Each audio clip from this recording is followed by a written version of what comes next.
제가 청소년 때 들었던 이야기가 있어요. 아버지와 아들이 함께 목욕탕에 갔습니다. 아버지가 뜨거운 탕에 들어가서 뭐라고 말해요? 시원하다. 이 말을 들은 아들이 묻죠. 아빠, 정말 시원해요? 아버지가 대답합니다. 시원하니까 너도 들어와 봐. 아들이 이 말을 믿고 탕에 풍덩 들어갔다가 깜짝 놀라서 뛰어나오면서 뭐라고 말합니까? 세상에 믿을 놈 하나 없다 라고 얘기하죠. 불신의 시대를 나타내는 말이 세상에 믿을 놈 하나 없다입니다. 물론 이 한국어 시원하다 라는 표현에는 다양한 뜻이 있어요. 일반적으로 시원하다 하면 뜨겁지도 춥지도 않게 알맞게 서늘할 때 시원하다 라고 얘기합니다. 와, 오늘 날씨 정말 시원하다 할 때 알맞다 라는 뜻이겠죠. 그런데 이 시원하다 라는 말이 또 있어요. 차가운 음식을 먹을 때 한국 사람들이 뭐라고 그래요? 시원하다. 이때 시원하다는 차갑다라는 뜻이에요. 문제는 그 다음이죠. 뜨거운 음식을 먹을 때 한국 사람들이 뭐라고 그래요? 시원하다라고 해요. 이때 시원하다라는 그 의미는 속이 풀리거나 내려가서 후련하다라는 뜻이에요. 그러니까 마음이 후련할 때 뭐라고 그래요? 시원하다라고 말하죠. 뿐만 아니라 말이나 행동이 명쾌할 때 그 사람 참 시원하다라고 얘기합니다. 목욕탕 아들이 말한 시원하다라는 건 뜨겁지도 춥지도 않은 알맞은 서늘함이라면, 아버지가 말한 시원함은 뜨거운 물로 인해서 몸이 풀리면서 개운해지는 그 시원함입니다. 단어 차이에서 온 의사소통이 점점 커져서 세상에 믿을 놈 하나 없다가 된 것이죠. 이처럼 시원하다라는 이 단어 하나에 다양한 의미가 있다 보니까 한국어를 배우는 외국인들에게 이 한국어가 쉽지 않아요. 한글은 참 쉬운 글자이지만 문자이지만 한국어는 쉽지 않습니다. 한국에서 성격 유형 검사인 MBTI가 유행하면서 너 T냐라는 밈이 유행하고 있어요. 혹시 밈이라는 말 아십니까? 알아요? 저도 잘 몰라서 찾아봤어요. 밈은 리차드 도킨스의 이기적인 유전자에서 사용됐던 단어인데요. 보면 인간 사회의 문화나 종교처럼 인간의 유전자와 같이 내려오는 문화 구성 요소를 총칭하는 말이 밈입니다. 사전적 의미가 원래 의미를 더 어렵게 만드는 대표적인 말이 이런 거예요. 사전적 의미를 보면 더 모르겠어요. 무슨 뜻인지. 그런데 밈을 쉽게 설명하면 인터넷에서 유행하는 짧은 글이나 이미지, 그게 유행하면서 살아남은 이미지, 글, 그것을 밈이라고 말합니다. 대표적인 밈, 너 티냐라는 뽀로로의 친구인 루피가 손으로 뭐를 가리키고 있어요? 티를 만들고 있는 거예요. 그래서 물건이나 이런 거 갖다 티 만들면서 너 티냐라는 게 새로운 밈이 되고 유행이 되고 있어요. MBTI에서 T와 F는 사고를 나타내는 thinking과 그리고 감정을 나타내는 feeling의 약자죠.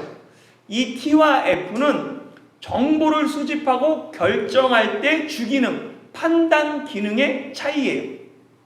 그러니까 T는 생각, 사고가 주기능입니다. 그래서 논리적으로 분석하려고 하고 그것들을 통해서 이해하려고 해요. 그런데 F는 주기능이 감성입니다. 그렇기 때문에 관계를 중시하고 가치 판단을 중시합니다. T와 F 중에 더 좋은 성격, 성향은 없어요. 서로가 다를 뿐입니다. 그런데 요즘 한국 사회에서 너 T냐라는 게 유행하고 있어요. 왜냐하면 한국 사회가 점점 타인에 대해서 공감하지 못하는 사람들이 늘어나고 있기 때문에 그래요. 사회가 각박해지다 보니까 다른 사람에 대한 이해와 공감력이 점점 떨어지는 거예요. 그러다 보니까 그런 사람을 향해서 너 T냐라고 얘기하는 거죠. 아내와 제가 가장 많이 부딪히는 부분이 이 T와 F 성향입니다. 아내는 남편이 공감해주고 따뜻하게 말해주길 원해요. 그런데 저는 공감과 따뜻한 말보다는 주로 객관적인 사실을 차갑게 사실적으로 말하죠. 서로 다르다 보니까 오해도 생깁니다. 그래서 너 티냐라고 얘기하는 거죠. 이전에는 너무 감성적이다 구박받았어요. F들이. 너는 어떻게 그걸 사실적으로 못 받아들고 네 마음대로 생각하냐 구박받다가 이 F들이 세상이 변하면서 이제는 공감하지 못하는 T를 향해서 너 T냐라고 이야기하는 세상이 된 것이죠. 이 T의 특징 중 하나가 유머를 유머로 받아들이지 못하고 분석하려고 하고 이걸 통해서 객관화시켜서 판단하려고 합니다. 그냥 유머로 듣고 웃어 넘기면 되는데 왜 아버지와 아들 사이에 오해가 생겼는지 분석하고 그걸 통해서 이해하려고 해요. T는 논리적으로 이해가 돼야 공감이 됩니다. 설교를 막 준비하다가 누가 묻지도 않았는데 왜 이런 오해가 생겼을까 막 분석하고 있는 저를 발견하면서 깜짝 놀랐어요. 아, 나는 전형적인 T구나. 아마 신학 공부를 하면 주로 이 T 성향을 발전시켜요. 왜냐하면 말씀을 분석하고 쪼개고 논리적으로 이해시키려 하다 보니까 T가 더 강하게 됩니다. 이 한국의 목욕탕에 아버지와 아들 이야기가 있다면 유대인들에게는 놀이터에 아버지와 아들 이야기가 있습니다. 유대인들은 아들을 놀이터에 철봉에 매달고는 이야기해요. 아빠가 잡아줄 테니까 아빠를 믿고 두 손을 놓아. 맨 처음에 아들이 무섭죠. 그렇지만 아빠 말을 믿고 두 손을 철봉을 놓습니다. 그러면 아빠가 밑에서 아들을 안전하게 잡아줘요. 재미를 느낀 아들이 또 한 번 하자고 아빠에게 철봉에 올려달라고 얘기하죠. 그리고 철봉에 올려주고 이번에도 아빠를 믿고 두 손을 놓습니다. 그때 아빠가 아들을 잡아주지 않아요. 당연히 철봉에서 떨어진 아들이 울고불고 난리를 칩니다. 우리말로 하면 이때 뭐예요? 세상에 믿을 놈 하나 없다가 되죠. 그런데 이때 유대인 아빠는 아들에게 이렇게 얘기해요. 아들아, 때로 아빠가 너를 지금처럼 지켜주지 못할 때가 있단다. 그러나 하나님은 너를 지켜주실 거야. 아빠를 믿지 말고 하나님만 믿어라. 유대인들은 자녀에게 세상에 믿을 놈 하나 없다만을 가르치지 않습니다. 세상에 믿을 놈 하나 없기 때문에 오직 하나님만 믿고 하나님을 의지하라라고 가르칩니다. 요셉의 인생 가장 밑바닥까지 추락하면서 깨달은 진리가 바로 이거예요. 사람을 의지하지 말고 오직 하나님만 의지하라는 것이죠. 아버지가 다른 아들보다 요셉을 더 사랑했기에 요셉에게 채색 옷을 입혔어요. 그러나 아버지의 그 사랑이 요셉을 지켜주지 못했어요. 아버지의 사랑 때문에 도리어 형들에게 미움을 받고 팔려 이집트의 종이 되었습니다. 이를 통해 요셉은 배우게 돼요. 아버지를, 형들을, 가족을 의지하지 말아야 하는구나. 이 지혜를 배우게 됩니다. 또한 요셉은 보디발의 집에서 사람을 의지하지 말라라는 지혜도 배워요. 보디발의 아내의 사건이 발생하니까 집안 사람들 모두 다 요셉에게 등을 돌립니다. 그 많은 사람들 중에 단 한 사람도 요셉을 편드는 사람이 없었어요. 권력이 있을 때는, 힘이 있을 때는 굽신거리며 눈치를 봅니다. 비율을 맞추려고 그래요. 그러나 한순간 빈틈이 보이자 바로 잡아먹기 위해 눈에 불을 켜고 달려듭니다. 모함하죠. 요셉은 정치의 비정함을 보디발의 집에서 배웠습니다. 이후 억울하게 감옥에 갇힌 요셉은 감옥에서 내 계획과 내 생각과 내 뜻조차도 의지하지 말아야 한다라는 지혜를 배우게 됩니다. 비록 감옥에 갇혔지만 요셉은 삼실의 사람이었잖아요. 신실하고 성실하고 진실했어요. 그렇기 때문에 언젠가 자신의 누명이 벗겨질 거야. 언젠가는 결백을 회복할 거야. 라는 믿음이 있었습니다. 요셉의 기대와 믿음은 요셉이 술 맡은 관원장의 꿈을 해석해주면서 이루어질 것처럼 보였어요. 요셉은 술 맡은 관원장에게 당신이 잘 되거든 내게 은혜를 베풀어 내 사정을 바로에게 이야기해 주십시오 간절히 부탁했습니다. 요셉의 그 해석대로 술 맡은 관원장이 회복되고 전직을 회복하고 요셉은 금방 자유로의 몸이 될 것이다 라는 소망이 있었죠. 그런데 며칠이 지나도 소식이 없습니다. 며칠이 몇 주가 되고 몇 달이 지나 계절이 바뀌고 해가 보내도 아무 변화가 없었어요. 요셉의 기대와 이 소망은 더 큰 좌절과 절망이 됩니다. 모든 기대와 소망이 무너졌을 때 많은 사람이 자포자기하죠. 그러나 요셉은 삶을 포기하지 않았습니다. 기대와 소망이 무너진 그 절망의 자리에서도 요셉은 변함없이 성실하고 진실하고 신실하게 살아가죠. 요셉은 술 맡은 관원장의 사건을 통해 사람뿐만 아니라 자기 자신도 의지하지 말아야 한다라는 지혜를 배우게 됩니다. 이 시간들을 통해 요셉은 내 생각, 내 계획, 내 기대와 내 소망까지 내려놓고 오직 하나님만 바라보며 하나님의 때만을 기다리는 요셉으로 훈련받습니다. 군대 다녀온 분들은 공감하실 거예요. 군대의 시계가 더디 갑니다. 아주 천천히 흘러가요. 특히 제된 날을 며칠 앞두면 그 하루하루가 엄청 생각조차 할 수 없을 정도로 길게 느껴집니다. 당연히 어떤 일도 손에 잡히지 않아요. 군대도 그런데 하물며 감옥에 갇힌 요셉. 이제 곧 풀려날 것이라는 소망과 기대가 생겼는데 그렇기 때문에 그 하루하루가 정말로 길게 느껴집니다. 일하는 것도 잘 손에 잡히시지 않죠. 그런데 그 기간이 점점 길어지면서 기대와 소망이 모두 무너져 버렸습니다. 그렇게 만 2년이 흘러갔습니다. 요셉에게 기대와 소망조차 사라진 그 만 2년은 정말 누구라도 상상할 수 없는 고통의 시간이었습니다. 만약 요셉이 끝까지 자신이 자유의 몸이 될 것이다 라는 기대와 소망을 내려놓지 못했다면 요셉도 2년을 견디지 못했을 거예요.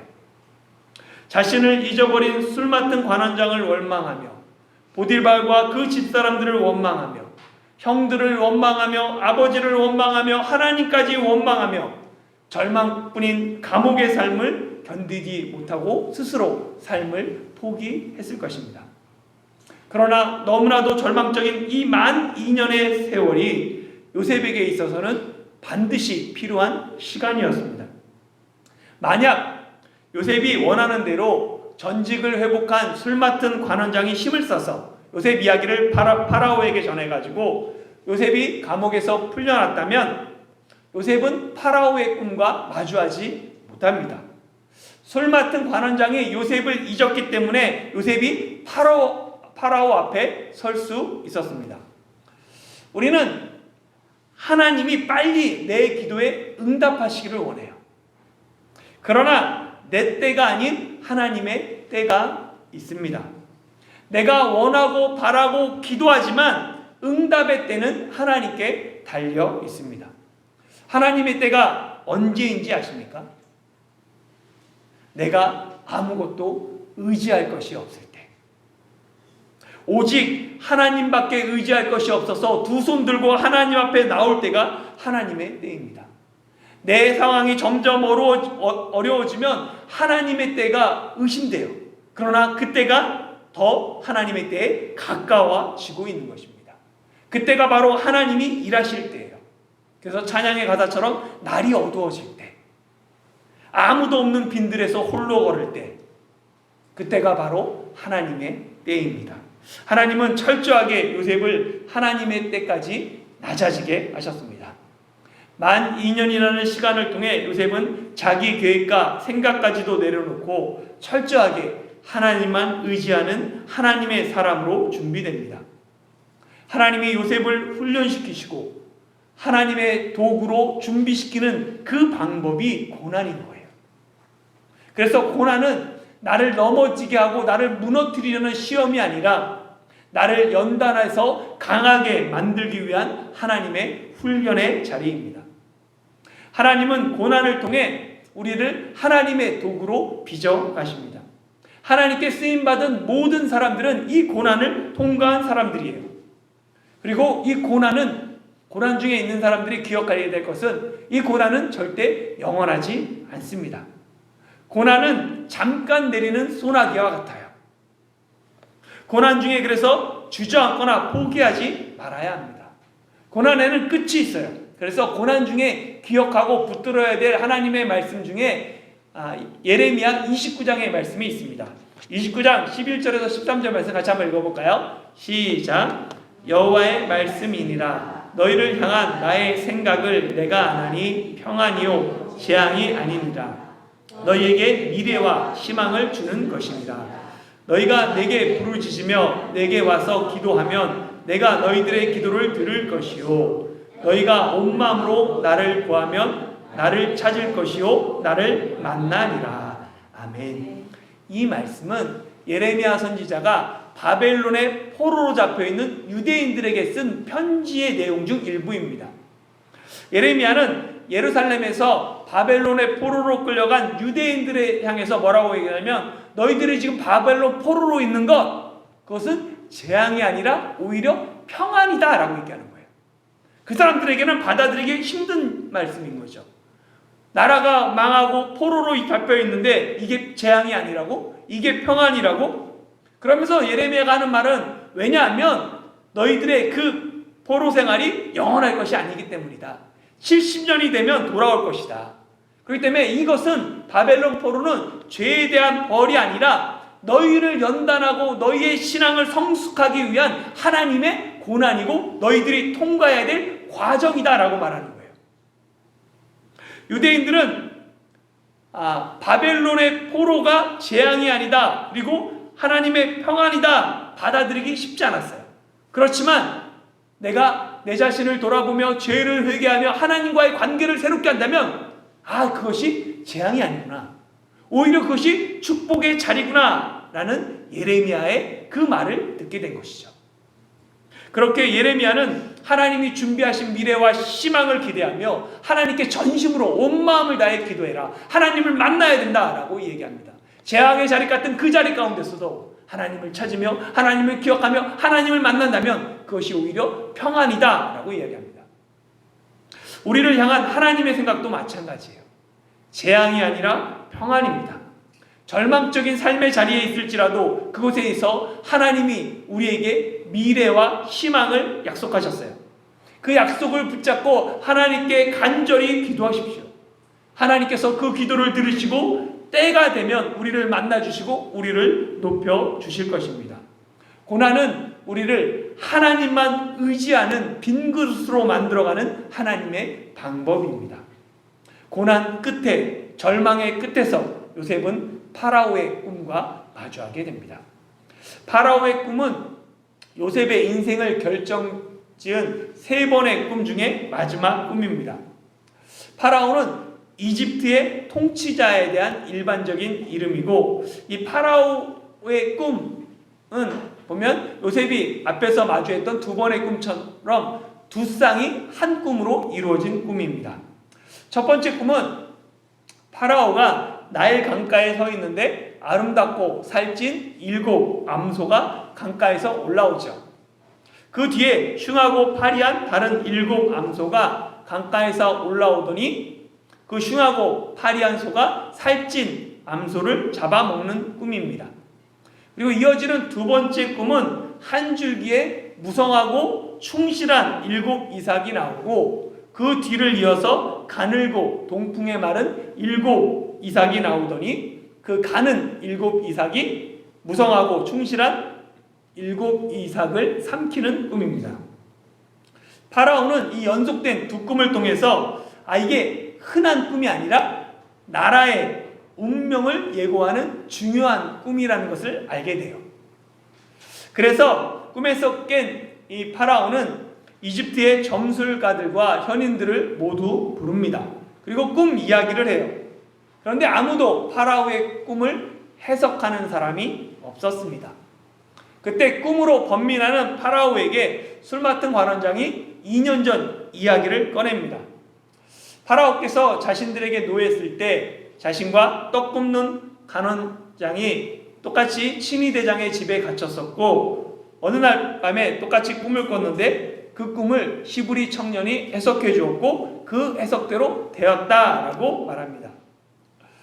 술 맡은 관원장이 파라오에게 자기 죄를 고백하는 것, 어리석은 일이죠.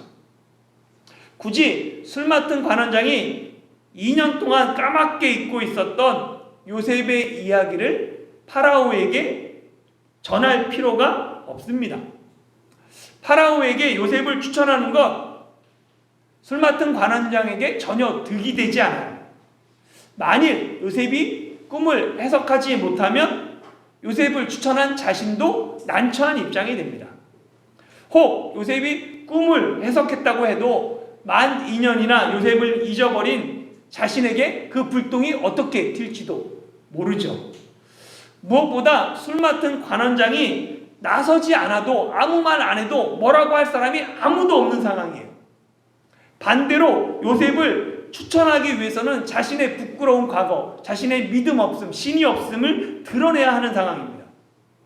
그런데 술 맡은 관원장은 자신의 죄를 파라오에게 고백하면서까지 요셉을 추천합니다.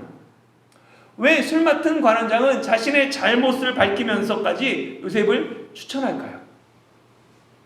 어떻게 이런 일이 일어날 수 있었을까요? 바로 하나님이 하셨기 때문입니다. 하나님이 술 맡은 관원장의 마음을 움직이셨어요. 하나님이 요셉을 등장할 수 있도록 모든 상황을 조율하셨습니다. 요셉이 파라오에게 꿈을 꾸고 요셉이 관원장의 마음을 움직인 것이 아닙니다. 그 모든 것은 하나님이 하신 일이에요. 요셉의 방법과 요셉이 원하는 시간이 아닌 하나님의 방법과 하나님의 시간에 하나님이 역사하셨습니다. 하나님이 파라오에게 꿈을 꾸게 하시고, 하나님이 이집트의 점술가들과 현인들이 꿈을 해석하지 못하게 막으시고, 하나님이 술 맡은 관원장에게 용기를 내게 하셨습니다.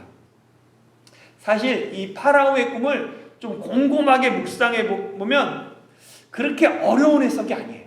사실은 이집트의 지리, 역사, 문화, 종교, 삶의 형태만 좀 알고 조예가 깊은 지혜자라면 능히 풀 수 있는 꿈입니다.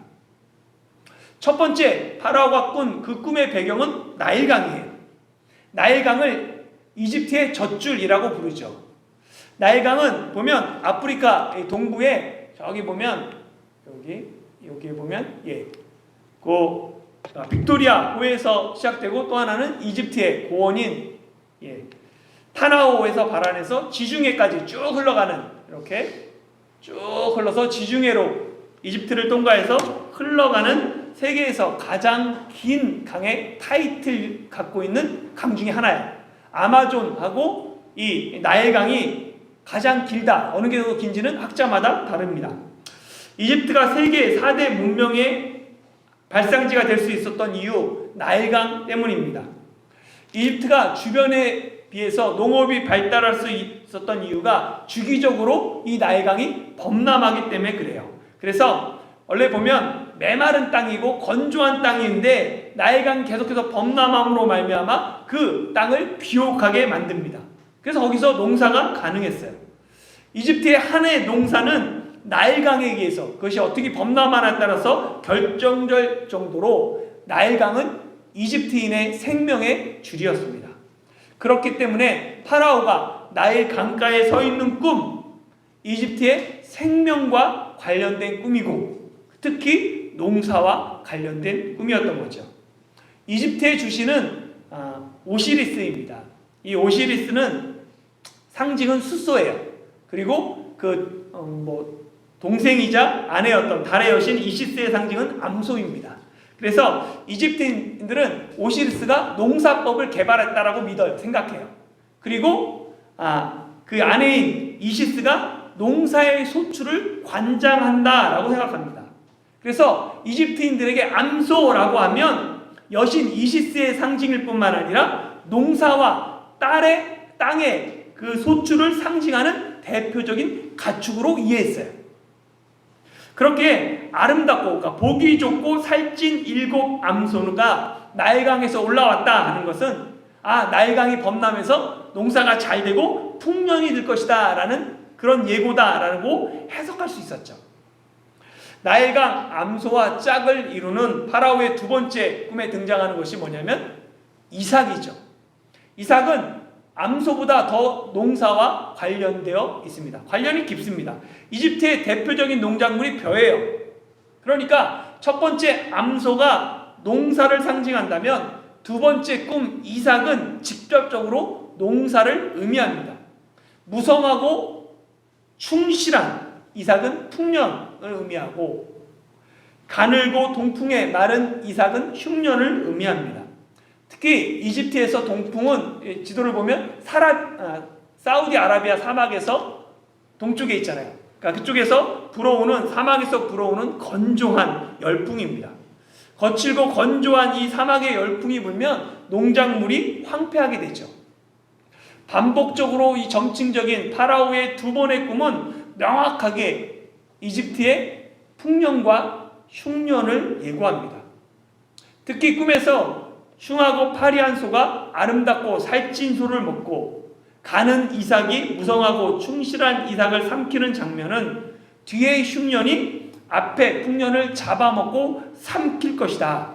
흉년이 풍년보다 더 큰 영향력을 행사할 것이다 라는 것을 의미합니다.